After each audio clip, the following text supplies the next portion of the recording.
कुछ भी न कर सके।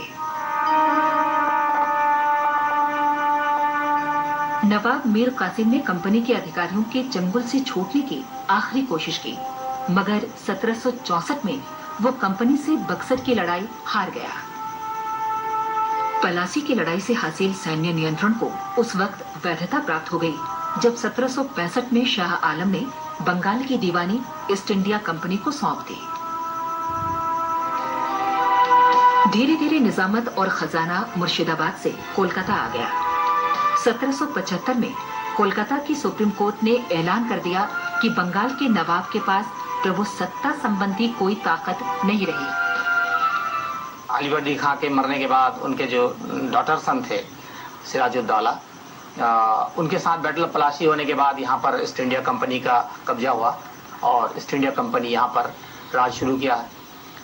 1765 में उनको पूरी दीवानी लोग मुगल से ले चुके थे और बंगाल से उसकी राजधानी उठाकर वो कलकत्ता ले गए 1773 में।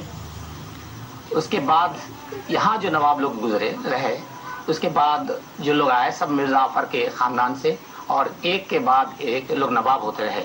ये सिलसिला 1829 तक चला।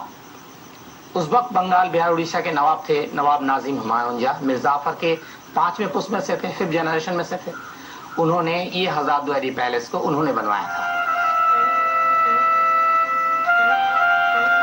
ये प्रभावशाली इमारत 3 मंजिला है और इसमें 50 कमरे और गैलरियां हैं। साथ ही 1000 से ज्यादा वास्तविक तथा छद्म दरवाजे हैं, इसलिए इसका नाम पड़ा हजारद्वारी।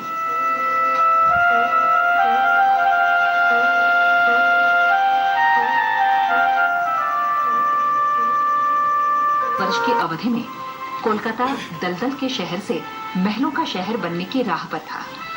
ये कारोबार की परिधि से भी बाहर निकलकर लगातार विस्तार पा रहा था।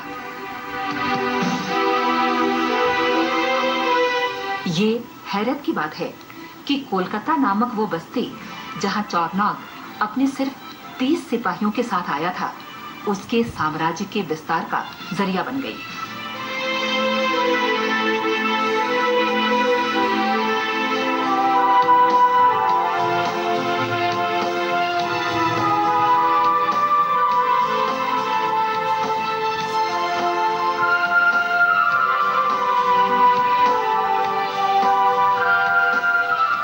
कंपनी और इसके अधिकारियों के दफ्तर यूरोपीय अंदाज में बनने लगे।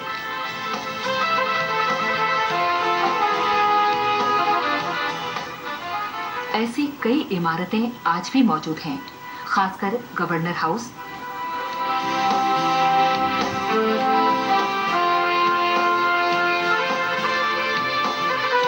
लाल देखे नामक बड़ा तालाब और राइटर्स बिल्डिंग, जो आज भी अंग्रेजों के राज की याद ताजा करती हैं।